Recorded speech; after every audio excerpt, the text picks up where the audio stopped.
Dear children, in the previous class we learnt about cell இல்லையா so செல்லுங்கிறது என்ன அப்படிங்கிறது unit 3ல sell biology and மாலிகுல்ஸில் செல் பற்றி பார்த்தோம். அதாவது செல்லுடைய இன்க்ளூஷன்ஸ். ஸோ பிளான்ட் செல்லில் என்னென்ன இன்க்ளூஷன்ஸ் இருக்குது, அனிமல் செல்லுக்கு வந்து என்ன இருக்காது, செல்வால் இருக்காது, பிளான்ட் செல்லுக்கு வந்து செல்வால் இருக்கும் அப்படிங்கிறத பார்த்தோம். தென் ஒவ்வொரு செல் ஆர்கனல்ஸ் அதோடைய இன்க்ளூஷன்ஸோடைய ஃபங்க்ஷன்ஸ் ஃபுல்லாக நம்ம தெரிஞ்சுக்கிட்டோம் இல்லையா. ஸோ இந்த சாப்டரில் நம்ம என்ன பார்க்க போகிறோம் அப்படின்னா யூனிட் 3 சேம் யூனிட், அதில் செல்லுடைய சைக்கிள். ஓகேவா, செல்லோட இன்க்ளூஷன்ஸ் எல்லாம் நம்ம பார்த்து முடிச்சாச்சு. இன்றைக்கி நம்ம பார்க்க போகிறது செல்லில் சைக்கிள். 2 சைக்கிள் இருக்குது. ஒன்று வந்து மியோசிஸ் சைக்கிள் அண்ட் அனதர் ஒன்று மைட்டாட்டிக் சைக்கிள் இல்லையா. ஸோ அதை நம்ம டீட்டெயில்டாக பார்க்க போகிறோம். அண்ட் இதில் வந்து என்ன அப்படின்னா ஃபர்ஸ்ட் வந்து இந்த லெசனில் நீங்கள் மெயினாக என்னென்ன கண்டென்ட் பார்க்க போகிறீங்க அப்படின்னா நியூக்ளியர் வந்து எப்படி டிவிஷன் ஆகுது, செல்லில் அதாவது cell cycle mitosis and meiosis எப்படி நடக்குது, ஒவ்வொன்று நடக்கிறப்ப எத்தனை kind of division, mitotic division, meiosis டிவிஷனில் மெட்டாஃபேஸ், அனஃபேஸ், டெலோஃபேஸ், அது மாதிரி ஃபேஸ்லஸில் first phase and second phase இருக்கு இல்லையா, அது then difference between mitosis and meiosis. So இதில் ஃபர்ஸ்ட் நீங்கள் பார்க்க போகிறது அப்படின்னா செல்லோட ஹிஸ்ட்ரி. இது ஜஸ்ட் ஒரு டைம் கோ த்ரூ பண்ணிக்கோங்க, உங்களோட புக்கில் இருக்குது. யார் யார் என்னென்ன சயின்டிஸ்ட் என்னென்ன ஈவெண்ட்ஸை வந்து செல்லுலேருந்து கண்டுபிடிச்சாங்க அப்படின்னு. ஓகேவா. ஸோ செல்லோடைய டியூரேஷன் இதில் வந்துட்டு ஃபஸ்ட்டு ஒன் அது என்ன அப்படின்னா G1 ஃபேஸும்பாங்க, அதாவது ஃபஸ்ட் கேப் ஃபேஸுன்னு சொல்லுவாங்க. தென் எஸ்.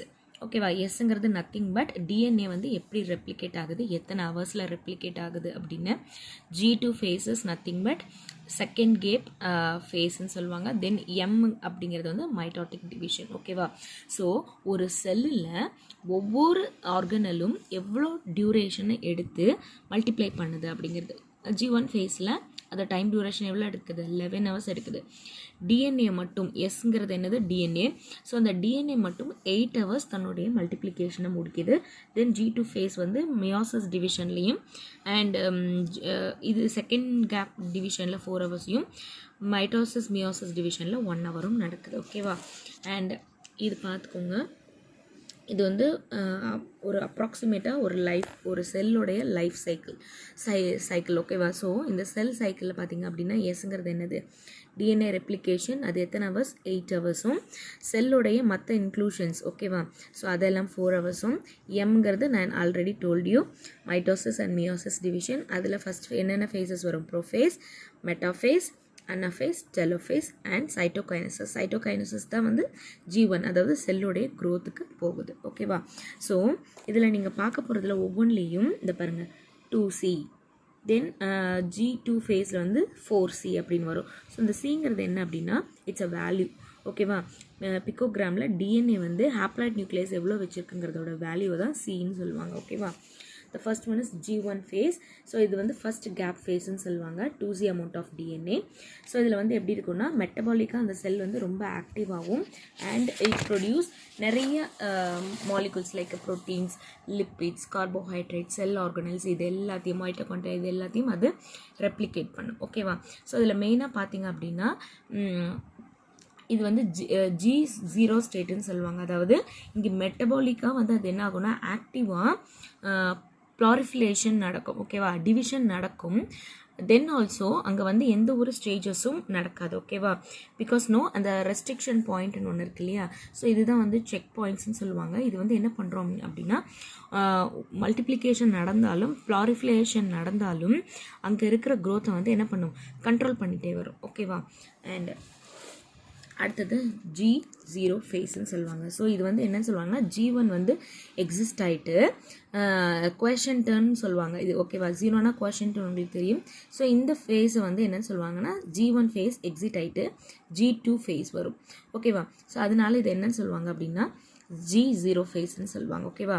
ஸோ இங்கேயும் என்ன ஆகும் அப்படின்னா செல் வந்து ரொம்ப ஆக்டிவாகவும் இருக்கும். பட் அங்கே என்ன நடக்காது, ப்ராலிஃபரேஷன் நடக்காது.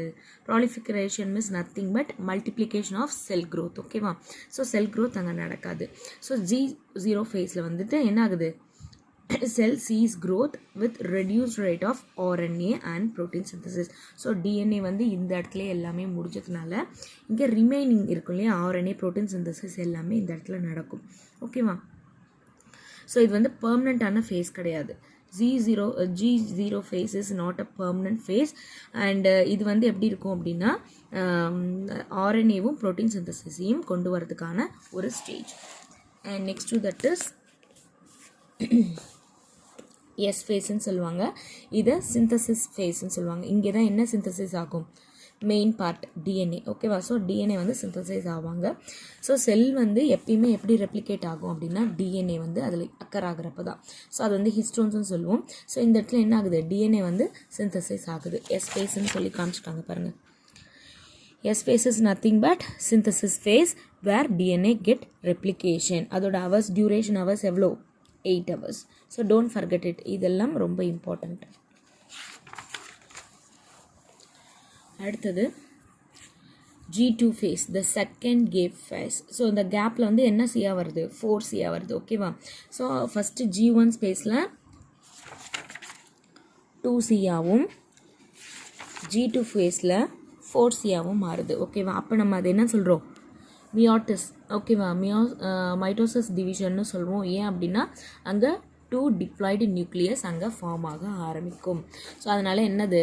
G2 is said to be as 4C amount of DNA. So இங்கே என்ன ஆகுது அப்படின்னா டிஎன்ஏ கண்டென்ட் வந்து எப்பயுமே வந்து 4C கண்டென்ட்டில் கான்ஸ்டண்ட்டாக இருக்கும். ஓகேவா? ஸோ இந்த இடத்துல தான் மைக்ரோ டியூபிள்ஸ் அண்ட் சில ஆர்கனல்ஸ் வந்து இந்த இடத்துல வந்து இதாகும். தென் எஸ்பெஷலி ஸ்பிண்டில் ஃபைபர்னு இருக்கு இல்லையா? ஸோ இந்த ஸ்பிண்டில் ஃபைபர் வந்து இந்த இடத்துல தான் க்ரோ ஆகும். Spindle fibre is nothing but this is. So இதை தான் நம்ம என்னன்னு சொல்லுவோம் அப்படின்னா ஸ்பிண்டில் ஃபைபர்ஸ்னு சொல்லுவோம். இது பார்த்தீங்களா? இது மாதிரி இருக்கு இல்லையா? ஸோ இந்த ரெண்டு இது சிசர் மாதிரி நடுவில் ஜாயின் ஆகுது பார்த்தீங்களா? அதுதான் இது. ஓகே? ஸோ இதுதான் நம்ம ஸ்பிண்டில் ஃபைபர்னு சொல்லுவோம். இந்த ஸ்பிண்டில் ஃபைபர் தான் இந்த G2 ஃபேஸில் ஃபார்ம் ஆகும்.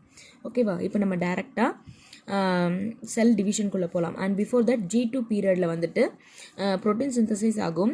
அண்ட் எம்பிஎஃப்னு சொல்லுவாங்க, அதாவது மெச்சுரேஷன் ப்ரொமோட்டிங் ஃபேக்டர் அப்படிங்கிறது வந்து இந்த இடத்துல நடக்கும். அதாவது இது வந்து கண்டென்சேஷன் ப்ராசஸ்னு சொல்லுவாங்க. கண்டென்சேஷன் ப்ராசஸ் அப்படிங்கிறது வந்து உங்களுக்கு நான் சொல்கிறேன், இதுலேயே உங்களுக்கு இருக்குது. இது பார்த்தீங்களா? ஸோ இந்த மாதிரி மூவ் ஆகி 1,4 ஃபார்ம் ஆகும். ஓகேவா? Without any ligation. ஸோ இதுதான் கண்டென்சேஷன் ஃபார்ம்னு சொல்லுவாங்க. நம்ம அதை அடுத்தது படிக்கலாம். ஃபஸ்ட்டு வந்து டேரெக்டாக செல் டிவிஷனுக்குள்ளே போகலாம். ஃபர்ஸ்ட்டு வந்து ஏமைட்டோசிஸ்னு சொல்லுவாங்க. ஏமைட்டோசிஸ் இதோட அனதர் வேர்டு வந்து டைரக்ட் செல் டிவிஷன் சொல்லுவாங்க. ஏன் அப்படின்னா இங்கே வந்து டேரெக்டாகவே செல் டிவிஷன் நடக்கும். ஓகேவா? So there is no spindle formation. இங்கே எங்கேயாச்சும் ஸ்பிண்டில் ஃபார்மேஷன் ஆயிருக்கான்னு பாருங்கள். பட் இங்கே ஆயிருக்கு பார்த்தீங்களா? இது மாதிரி ஸ்பிண்டில் ஃபைபர் எங்கேயுமே ஃபார்ம் ஆகாத ஒரு விஷயம் இதுதான் பாது. ஸோ இதை வந்து மைக்ரோஸ்கோபிக் ஸ்ட்ரக்சரில் உங்களுக்கு எலாங்கேட் பண்ணி காமிச்சிருக்காங்க. ஓகேவா? ஸோ இந்த மாதிரி சிஸ்டர் ஃபார்மேஷனில் சென்டரில் இந்த மாதிரி இருக்கிறது எங்கேயுமே இல்லை அப்படின்னா இதை வந்து நம்ம என்னன்னு சொல்லுவோம்? ஏமைட்டோசிஸ் செல் டிவிஷன்னு சொல்லுவோம். மேக்ஸிமம் பாக்டீரியாக்கெல்லாம் இந்த மாதிரி தான் ஆகும் இல்லையா? ஸோ என்ன ஆகும்? டேரெக்டாக உள்ளே போயிட்டு ஒரு டாட்டர் செல் ரெண்டாவும் 2 டாட்டர் செல் மறுபடியும் பிரிஞ்சு அது பேரண்ட்ஸ் எல்லாம் மாறி அது என்ன ஆகிடுது? ஃபைனலாக டிட்டாச் ஆகிடும். ஸோ இதை தான் நம்ம என்னென்னு சொல்லுவோம்? ஏமைட்டோசிஸ் டிவிஷன்னு சொல்லுவோம். அடுத்தது கேரியோகைனசிஸ். நம்ம இந்த கேரியோங்கிற நேம்லேயே we can easily understand prokaryote, eukaryote அப்படின்னு சொல்லுவோம். ஸோ அப்போ அந்த கேரியோ அப்படின்னால என்ன? அப்போ இங்கே டிஎன்ஏ அதாவது நியூக்ளியஸ் தான் இந்த இடத்துல டெவலப் ஆகுதுன்னு அர்த்தம். ஓகேவா? இப்போ நீங்கள் பார்த்தீங்கன்னா சைட்டோகைனசிஸ். சைட்டோனால என்னது? we can easily understand சைட்டோபிளாசமில் இருக்கிற செல் இன்க்ளூஷன்ஸ், டிவிஷன், பிளாஸ்மா மெம்பரேன், அது எல்லாமே டீப்பாக இந்த இடத்துல எப்படி வந்து டிவைட் ஆகுது அப்படிங்கிறது சைட்டோகைனசிஸ். கேரியோகைனசிஸ்னால் நியூக்ளியஸ் எப்படி டிவைட் ஆகுது அப்படின்னு. ஸோ ஏமைட்டோசிஸில் என்ன ட்ராபேக் அப்படின்னு பார்த்தீங்க அப்படின்னா இங்கே வந்து it causes unequal distribution of chromosomes. So இந்த இடத்துல என்ன ஆகாது? 1 2ஆவும் 2 4ஆவும் இருக்கிறப்போ அங்கே வந்து ஈக்குவல்னஸ் இருக்காது. சம்டைம்ஸ் இது பெருசாக போகலாம், இது சின்னதாக போகலாம். அது மாதிரி அதுங்களுக்குன்னே ஒரு ப்ராப்பரான ஒரு டிவிஷன் அங்கே நடக்காததுனால இது வந்து என்ன சொல்கிறாங்கன்னா ஏமைட்டோசிஸை வந்து அன்ஈக்குவல் செல் டிவிஷன்னு சொல்கிறாங்க. ஓகேவா? தென் இது வந்து நிறைய ரீப்ரொடக்ஷன் டைமில் நிறைய அப்நார்மாலிட்டிஸ் வந்து ப்ரோஜனியில் கொடுக்கறதுக்கு வாய்ப்பு இருக்குது. ஓகேவா? Next one is mitosis. So this is very important. So இது வந்து எங்கே நடக்கும் பிளான்ட்டில் அப்படின்னு பார்த்தீங்கன்னா ஷூட் சிஸ்டம் அண்ட் ரூட் சிஸ்டம்னுடைய டிப்பில் நடக்கும். ஓகேவா? அந்த மெரிஸ்டமேட்டிக் டிஷ்யூவில் நடக்கும். இதில் வந்து 2 இது நடக்கும். அதாவது எப்பயுமே பேரண்ட்லேருந்து இந்த மாதிரி 2n நியூக்ளியஸ் வந்து வெளியில் வரும் இல்லையா. ஸோ புது 2 டாட்டர் செல்ஸ் வந்து நம்ம இந்த மைட்டோசிஸ் டிவிஷனில் பார்ப்போம். ஒன்று வந்து என்ன அப்படின்னா closed mitosis, another one is open mitosis. So 2 வகை இருக்குது, ஒன்று வந்து closed and another one is open. Let me explain with the diagrammatic representation. So இதில் பார்த்தீங்கன்னா ஃபர்ஸ்ட் ஒன் வந்து க்ளோஸ்டு மைட்டோசிஸ்னு சொல்லுவாங்க. ஸோ பாருங்கள், ஃபர்ஸ்ட் இது வந்து ஏன் க்ளோஸ்டுனா செல்லுடைய அவுட்டர் லேயர்லேருந்து அந்த நியூக்ளியஸ்குள்ளார இந்த thread like structure of chromosomes வரும். ஸோ இது வந்து என்ன ஆகுதுன்னா ஈக்வட்டோரியல் ரீஜனில் ஆப்போசிட்ஸாக வந்து அந்த ஸ்பிண்டில் வந்து டிவைட் ஆகுது. டிவைட் ஆனதுக்கப்புறம் 2 டாட்டர் நியூக்ளியஸாக வருது. ஓகேவா, இது வந்து க்ளோஸ்ட். இதில் பார்த்தீங்க அப்படின்னா ஓப்பன் மைட்டோசிஸில் பாருங்கள், இது ஒரு செல்லுக்குள்ளார நியூக்ளியஸ் இருக்குது, அந்த நியூக்ளியஸ்குள்ளார என்ன இருக்குது, குரோமோசோம்ஸ் இருக்குது. இந்த குரோமோசோம்ஸ் வந்து ஒன்ஸ் என்ன ஆகுது அப்படின்னா மெட்டாஃபேஸ் ஸ்டேஜில் இந்த அவுட்டர் லேயர் இருக்குது பார்த்தீங்களா, செல்லுக்குள்ளே இருக்கிற டிஎன்ஏக்குள்ளார அவுட்டர் லேயர், அது வந்து க்ளீவேஜ் ஆகிட்டு இது என்ன ஆகுது வித்தின் த ஹோல் செல் அப்படியே ஓப்பனாகவே என்ன ஆகுது, சேம் ப்ராசஸ் தான். பட் இங்கே வந்து என்ன ஆகுது, இந்த உள்ளர இன்னர் லேயர் இருந்துகிட்டே இருக்கும், அந்த லேயருக்குள்ளே தான் அது டிவைட் ஆகிட்டு போகும். பட் இங்கே என்ன ஆகிடும்னா இன்னர் லேயர் பர்ஸ்ட் அவுட் ஆகிட்டு அந்த ஃபுல் என்டையர் செல்குள்ளரையே இந்த இன்க்ளூஷன்ஸ் ஆன இந்த குரோமாட்டிட்ஸ் வந்து டிவைட் ஆகிட்டு ஈக்வட்டோரியல் ரீஜனில் ஆப்போசிட்டில் போய் then it became the daughter cell. 2 daughter செல்ஸாக அது ஃபார்ம் ஆகிடும். ஓகேவா, திருப்பி இந்த டாட்டர் செல் இது ஒரு பேரண்ட் செல்லாகவும் இது ஒரு பேரண்ட் செல்லாகவும் வந்து இந்த மாதிரி மெட்டாஃபேஸ் அனஃபேஸ் ஸ்டேஜில் இந்த ஸ்பிண்டில் ஃபைபர்ஸ் ஃபார்ம் ஆகும். ஓகேவா, பார்த்துக்கோங்க இந்த இடம் தான். ஸோ இங்கே வந்து என்ன ஆகும், இது வந்து கைனட்டோகோர்னு சொல்லுவாங்க, அது வந்து இன்னர் அண்ட் அவுட்டர்னு இருக்கும். இந்த ஸ்பிண்டில் ஃபைபர் வந்து 1-2 இப்படி பிரியறதுக்கு மெயின் ரீசன் யார் அப்படின்னா இந்த கைனட்டோகோர் தான். ஓகேவா,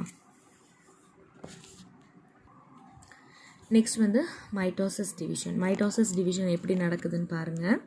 ஃபஸ்ட்டு என்ன ஆகுது, இது ஒரு செல்லு, இந்த செல் இன்க்ளூஷன்ஸில் என்ன இருக்குது, டிஎன்ஏ மாலிகுல் த்ரெட் லைக் ஸ்ட்ரக்சரில் இருக்குது. ஓகேவா, ஸோ த்ரெட் லைக் ஸ்ட்ரக்சர்லேருந்து இது என்ன ஆகுது, ஸ்பிண்டில் ஃபைபராக ஃபார்ம் ஆகுது. ஸோ ஸ்பிண்டில் ஃபைபராக ஃபார்ம் ஆகிட்டு இந்த இடத்துல என்ன ஆகும் அப்படின்னா இந்த ஸ்பிண்டில் ஃபைபருங்கிறது வந்து இந்த இன்ட்டு மாதிரி இருக்கிறது தான் இது. ஓகே, ஸோ இன்ட்டு மாதிரி இருக்கிறது தான் இது. ஸோ இது வந்து 1-2 2-4 டிவைட் ஆகி இப்படி ஆகும். ஓகேவா, ஸோ இந்த இடத்துல அதாவது இது வந்து நம்ம என்னன்னு சொல்லுவோம்னா ப்ரீ ப்ரோஃபேஸ்னு சொல்லுவாங்க. ஃபர்ஸ்ட் ஒன் வந்து இன்டர்ஃபேஸ்ன்னு சொல்லுவாங்க, ப்ரீ ப்ரோஃபேஸ்னு சொல்லுவாங்க, அண்ட் தேர்ட் ஒன் வந்து இது மெட்டாஃபேஸ்னு சொல்லுவாங்க. ஓகேவா, தென் மெட்டாஃபேஸ்க்கு அடுத்தது ஃபைனலாக அனஃபேஸ்னு ஒன்று இருக்கும். ஸோ இந்த அனஃபேஸ் ஸ்டேஜ் இது. ஓகேவா, ஸோ இந்த அனஃபேஸில் என்ன நடக்கும்னா அனஃபேஸ் ப்ரொமோட்டிங் காம்ப்ளெக்ஸ்னு அப்படிங்கிற ஒரு ப்ரோட்டீன் வந்து இந்த இடத்துல இருக்கும். ஓகேவா, ஸோ இந்த இடத்துல என்ன ஆகும் அப்படின்னா அனஃபேஸ் என்னன்னு சொல்ல ப்ரொமோட்டிங் காம்ப்ளெக்ஸ். ஸோ இந்த காம்ப்ளெக்ஸ் என்ன பண்ணுன்னா இந்த நடுவில் இருக்கிற குரோமாட்டிட்ஸை ஈக்வட்டோரியல் ரீஜனுக்கு மூவ் பண்ணுறதுக்கு இந்த ப்ரோட்டீன் காம்ப்ளெக்ஸ் என்ன பண்ணும், இதை க்ளீவேஜ் பண்ணும். ஸோ இது வந்து என்னது anaphase stage. So once cleavage ஆனோன்னா இது மேலேயும் இது கீழேயும் போயிடும். ஓகேவா, பிரிஞ்சிருதா. ஸோ பிரிஞ்சோடனே இது என்னன்னு சொல்லுவாங்க, டெலஃபேஸ்டு ஸ்டேஜ்னு சொல்லுவாங்க. அதுக்கப்புறம் இது ஒரு டாட்டர் செல்லாகவும் இது ஒரு டாட்டர் செல்லாகவும் தனித்தனியாக டிட்டாச்ட் ஆகிடும். ஸோ டிட்டாச் ஆனோன்னா என்ன ஆகிடும், இந்த டாட்டர் செல் மதர் செல்லாக மாறிடும். ஸோ பேரண்ட் செல் ஆகிடும், இது ஒரு பேரண்ட் செல் இது ஒரு பேரண்ட் செல். அகெயின் இந்த ஸ்டேஜஸ் அப்படியே ரிப்பீட் ஆகிட்டே வரும். ஸோ இந்த பேரண்ட் செல் மறுபடியும் ஒரு சைக்கிளாகவும் இந்த பேரண்ட் செல் அனதர் சைக்கிளாகவும் ஃபார்ம் ஆகிட்டே வரும். புரிஞ்சுதா. ஸோ இதுதான் வந்து மைட்டோசிஸ் டிவிஷனில் மெயின் இது. ஸோ அதுதான் ஃபுல் அண்ட் ஃபுல் உங்களுக்கு இதில் எக்ஸ்பிளைன் பண்ணியிருக்காங்க. அண்ட் அடுத்தது பார்த்திங்க அப்படின்னா மியாசிஸ். இது என்னது, மியாசிஸ் அதாவது ரிடக்ஷன் டிவிஷன். மைட்டோசிஸில் என்ன ஆகுது, ஹாப்ளாய்டு நம்பர் ஆஃப் குரோமோசோம்ஸ் வந்து டிப்ளாய்டு நேச்சரில் இருக்கும். ஸோ இது வந்து மைட்டோசிஸ் டிவிஷன்னு சொல்கிறோம். மியாசிஸ்ங்கிறது என்னென்னா ஹாப்ளாய்டில் டிப்ளாய்டாக இருக்கிறது திருப்பி டாட்டர் செல்லாக வந்துடுதா, இங்கே இருக்குது இதாகி 2n நியூக்ளியஸில் ஃபாதர் கிட்டேருந்து ஒன்று மதர் கிட்டேருந்து ஒன்று வந்து ஃபுல்லாக என்ன ஆகுது, டிப்ளாய்ட் ஸ்டேஜஸில் இது டிவைட் ஆகுது. டிப்ளாய்ட் ஸ்டேஜஸ்லேருந்து ஒன்ஸ் மறுபடியும் வந்தோன்னா இது அகெயின் ஹாப்ளாய்டு நியூக்ளியஸாக மாறுது. ஸோ அதை தான் நம்ம என்னன்னு சொல்கிறோம், மியாசிஸ் ரிடக்ஷன் டிவிஷன்னு சொல்கிறோம். ஓகேவா. ஸோ இதில் பார்த்திங்க அப்படின்னா நிறைய ஸ்டேஜஸ் இருக்குது. அதாவது லெப்டோ 10 ஜைகோட்டின், ஃபெக்கட்டின், டிப்ளோட்டேன் அண்ட் டயாகைனசிஸ். ஸோ இதில் ஒவ்வொன்றும் ஒவ்வொரு விஷயங்கள் நடக்கும். ஓகேவா? ஃபஸ்ட் வந்து இங்கே என்ன ஆகும் அப்படின்னா கண்டென்சேஷன் ஆரம்பிக்கும். அதாவது டிஎன்ஏ டிட்டாச்ட் ஆகாமல், அதாவது ஒன்னோட ஒன்று இங்கே எங்கேயாச்சும் வந்து அந்த குரோமாட்டிட்ஸோடைய அந்த இந்த மாதிரி இந்த எக்ஸ் டைப் இருக்குது பார்த்தீங்களா, இந்த எக்ஸ் டைப்பில் வந்து இந்த இடம் ஜாயின் ஆகுது இல்லையா, கைனட்டோகோர், இது மாதிரி இதில் இருக்குதான்னு பாருங்கள். இதில் இல்லை இல்லையா? ஸோ அதுலேருந்தே நம்ம என்ன தெரிஞ்சுக்கலாம், ஸோ இந்த இடத்துல குரோமாட்டிட்ஸ் வந்து மர்ஜ் ஆகாது. அதனால் இதை நம்ம என்னன்னு சொல்கிறோம், கண்டென்சேஷன் ப்ராசஸ்ன்னு சொல்கிறோம். ஓகேவா? ஸோ செகண்ட் ஸ்டேஜ் வந்து ஜைகோடைனின். ஸோ இதில் என்ன ஆகும் அப்படின்னா கண்டென்சேஷன் ப்ராசஸ்க்கு ரெண்டும் சினாப்சஸ் நடக்கும். சினாப்சஸ் இஸ் நத்திங் பட் இது என்ன சொல்லுவாங்கன்னா பேரிங் ஆஃப் ஹோமோலோகஸ் குரோமோசோம் சொல்லுவாங்க. இது ஒரு ஹோமோலோகஸ், இது ஒரு ஹோமோலோகஸ். அதாவது நியூக்ளியஸ் செல் தான் இருக்குது, டாட்டர் செல் இது. இந்த டாட்டர் செல்லில் அப்பாவுடைய குரோமோசோமோ இல்லை அம்மாவோட குரோமோசோமும் இதில் வராமல் சிங்கிளாக இருக்கிறனால அதை நம்ம என்ன சொல்கிறோம், ஹோமோலோகஸ்னு சொல்கிறோம். ஸோ ஹோமோலோகஸ் குரோமோசோம்ஸ் வந்து இந்த இடத்துல பேரிங் ஆகிறனால இதை நம்ம என்னன்னு சொல்கிறோம், சினாப்சஸ்ன்னு சொல்கிறோம். தென் கிராசிங் ஓவர் நடக்கும். இந்த ஃபேஸை தான் வந்து செகட்டைன்னு சொல்லுவாங்க. அண்ட் இதில் வந்து டிஎன்ஏ வந்து என்ன ஆகுது, எக்ஸ்சேஞ்ச் ஆகுது பை நான் சிஸ்டர் குரோமாட்டிட்ஸ். ஸோ இங்கே வந்து என்ன ஆகுது, டிஃப்ரெண்ட் பேரில் வந்து இது வந்து ஃபார்ம் ஆகுது. இது நீங்கள் 12th படிப்பீங்க. சிலிசன் தெரியுதா? ஸோ 4 குரோமோசோம் இருக்கும். ஒரு டைம் வந்து இதில் கிராசிங் ஓவரே நடக்காது. செகண்ட் டைமில் சிங்கிள் ஸ்டாண்ட், அதாவது 4 ஸ்டாண்டில் சிங்கிள் ஸ்டாண்டில் கிராசிங் ஓவர் நடக்கும். தென் டபுள் ஸ்டாண்ட் கிராசிங் ஓவர், இங்கே ஒரு கிராசிங் ஓவரும் இங்கே ஒரு கிராசிங் ஓவர் நடக்கும். தென் 3 நடக்கும். அதாவது இது வந்து இதோட மர்ஜ் ஆகிட்டு திருப்பி தேர்ட் செல்லோட இங்கேருந்து இங்கே மர்ஜ் ஆகும். ஸோ இந்த மாதிரி இருக்கிறது 3 ஸ்டாண்டர்ட் இது. தென் 4th வந்து எல்லாமே கிராசிங் ஓவர் ஆகும். ஸோ இந்த மாதிரி டிஎன்ஏ மாலிகூல்ஸ் வந்து கிராசிங் ஓவர் ஆகிறப்போ உங்களுக்கு பிளான்ட்டில் நிறைய நியூ வெரைட்டிஸ் வரும். ஓகேவா? ஸோ அதுதான் வந்து உங்களுக்கு ஜஸ்ட் 11th ஸ்டாண்டர்ட், இது வந்து 12th புக்கு. 11th ஸ்டாண்டர்டில் உங்களுக்கு நார்மலாக இந்த கிராசிங் ஓவர் கொடுத்துருக்காங்க. கிராசிங் ஓவரில் ஏதாச்சும் 2 இடத்துல மட்டும் குரோமாட்டிட்ஸோடைய இது கைனட்டோகோர் இந்த இடத்துல ஃபார்ம் ஆகுது பாருங்கள். ஃபார்ம் ஆகிட்டு இந்த மாதிரி ஃபார்ம் ஆகிடும். ஓகேவா? ஸோ சினாப்சஸ் வந்து இந்த இடத்துல நடக்கும். இது வந்து கிறிஸ்மான்னு சொல்லுவோம்.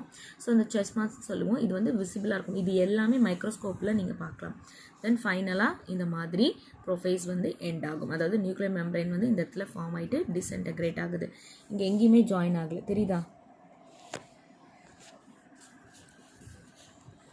உங்களுக்கு? ஸோ இங்கே ஒரு டிஎன்ஏ, இங்கே ஒரு டிஎன்ஏ, இங்கே ஒரு டிஎன்ஏ, இங்கே ஒரு டிஎன்ஏ, இப்படி தனித்தனியாக தான் இருக்கும். ஓகேவா? ஸோ இதை தான் வந்து சொல்கிறாங்க. ஏன் அப்படின்னா நீங்கள் இதில் பார்த்தீங்க அப்படின்னா இங்கே பாருங்கள், இந்த இடத்துல டிஎன்ஏ மாலிகூல்ஸ் ஒன்னோட ஒன்று இணைஞ்சு தனித்தனியாக உங்களுக்கு வரும். ஓகேவா? இது ஹெல்ப் ஆஃப் திஸ் கைனட்டோகோர். ஆனால் இந்த கைனட்டோகோர் ஃபார்ம் ஆகாது. கைனட்டோகோர் ஃபார்ம் ஆன மாதிரி இது இருக்கும், ஆனால் இது ஃபார்ம் ஆகாது. புரிஞ்சுதா? ஸோ இங்கே வந்து டிஎன்ஏ மாலிகூல் வந்து ஆப்போசிட்டில் டிட்டாச்ட் ஆகும். அடுத்தது மைட்டோசிஸில் இந்த ப்ராசஸ்லாம் முடிஞ்சதுக்கப்புறம் ஹாப்ளாய்ட் நம்பர் ஆஃப் நியூக்ளியஸ்க்கு மியோசிஸ் ப்ராசஸ் நடக்கும். மியோசிஸ் ப்ராசஸ் 2 இதில் நடக்கும். ஒன்று வந்து prophase 1, metaphase 1, anaphase 1, telophase 1. Then இதில் வந்து மைட்டோசிஸ் வந்து மியோசிஸாக மாறுறப்போ prophase 1, metaphase 1, anaphase 1, telophase 1, metaphase 2, anaphase 2, telophase 2 அப்படி தனித்தனியாக வரும். ஸோ மைட்டோசிஸில் என்ன ஆகுதுன்னு பாருங்கள். பேரண்ட் செல் வந்து குரோமோசோமல் ரெப்ளிகேஷனுக்கு ரெடி ஆகுது. அதாவது டாட்டர் செல்லும் எக்ஸ் செல்லும் ஸ்பெர்ம் செல்லும் வந்து மர்ஜ் ஆகிட்டு இந்த இடத்துல மர்ஜிங் ஆகுது, மிக்ஸ் ஆகுது. மிக்ஸ் ஆகிட்டு கொஞ்சம் நேரத்தில் என்ன ஆகிடுது, இப்படி ஆப்போசிட்டில் ரெண்டும் டிட்டாச்ட் ஆகி இது ஒரு டாட்டர் செல்லாகவும் இது ஒரு டாட்டர் செல்லாகவும் வெளியில் வருது. ஸோ இந்த ஸ்டேஜ் தான் நம்ம டெலோஃபேஸ்னு சொல்லுவோம். இங்கே என்ன ஆகுது, 2n நியூக்ளியஸ். ஸோ இந்த 2nங்கிறது டிப்ளாய்டு. ஓகேவா? ஆனால் மியோசிஸில் அதுவே ரிடக்ஷனில் வரும் பாருங்கள், n n n n. So இங்கே ஹாப்ளாய்ட் ஸ்டேஜ் தெரியுதா, n nucleus n nucleus n n. இங்கே வந்து 2n, இது டிப்ளாய்ட் ஸ்டேஜ். ஸோ டிப்ளாய்ட் ஸ்டேஜில் அது இதாகும். இதே குரோமோசோமல் டிஎன்ஏ மியோசிஸில் என்ன ஆகுதுன்னு பாருங்கள். இது வந்து யூகட்டோரியல் ரீஜனில் ஆப்போசிட்டில் என்ன ஆகுது, சினாப்சிஸ் ஆகுது. சினாப்சிஸ் ஆகிட்டு இது என்ன ஆகுது, தனித்தனி டாட்டர் செல்லாக இதாகிட்டு 2 4 மாறுது. அதுதான் இந்த இடத்துல ப்ராப்ளம். ஸோ இந்த இடத்துல என்ன ஆகுது, ரெண்டு புது செல் வருது. அகெயின் டெலோஃபேஸ் 1ல் திருப்பி இதே மாதிரி என்ன ஆகுது, இங்கே 2 2 இருக்கா, அது 4 பிரியுதா. ஸோ இந்த ரெண்டும் இங்கே, இந்த ரெண்டு இங்கே, அதாவது இங்கே வந்து பேரண்ட் செல்லேருந்து டாட்டர் செல்லாக வர வரையிலும் தான் அது நார்மலாக இருக்கும். இங்கே வரையிலும் தான் 2n நியூக்ளியஸ், இந்த இடத்துலேருந்து n நியூக்ளியஸாக ரிடக்ஷன் ஆகுது. ஸோ ரிடக்ஷனில் டிவிஷன் நடக்கிறனால தான் இதை மியோசிஸை நம்ம எப்பயுமே என்னன்னு சொல்கிறோம், ரிடக்ஷன் டிவிஷன்னு சொல்கிறோம். ஓகேவா. இங்கே 4 குரோமோசோமல் டிஎன்ஏ இருக்கும், அந்த குரோமோசோமல் 4 வந்து 2ஆக ரிடக்ஷன் ஆகுது தனித்தனியாக. ஓகேவா. ஸோ இங்கே 2, இங்கே 2. ஸோ அகெயின் இது தனியாக இருக்கிறப்போ இங்கே 4 இருக்கிறது மறுபடியும் 2ஆகும், இங்கே 2ஆகும். ஸோ இந்த 2 மறுபடியும் டிட்டாச்ட் ஆகுது. அதுக்கப்புறம் இந்த டிட்டாச்ட் ஆனது 1 இங்கேயும் 1 இங்கேயும் 1 இங்கேயும் 1 இங்கேயும் ஃபார்ம் ஆகிடும். ஸோ இந்த 2n நியூக்ளியஸுங்கிறது வந்து மைட்டோசிஸ் டிவிஷன். அண்ட் இது நம்ம என்ன சொல்லுவோம், ரிடக்ஷன், அதாவது ரிடக்ஷன் ஆகுது, ரெடியூஸ் ஆகுது, இருந்தாலும் அங்கே டிவிஷன் நடக்கிறதுனால இது நம்ம என்னன்னு சொல்கிறோம், மியோசிஸை ரிடக்ஷன் டிவிஷன் சொல்கிறோம். So this is about the cell life cycle. Hope you understand the lesson. Please go through all the evaluation pages and send it to me as a test. Thank you, children.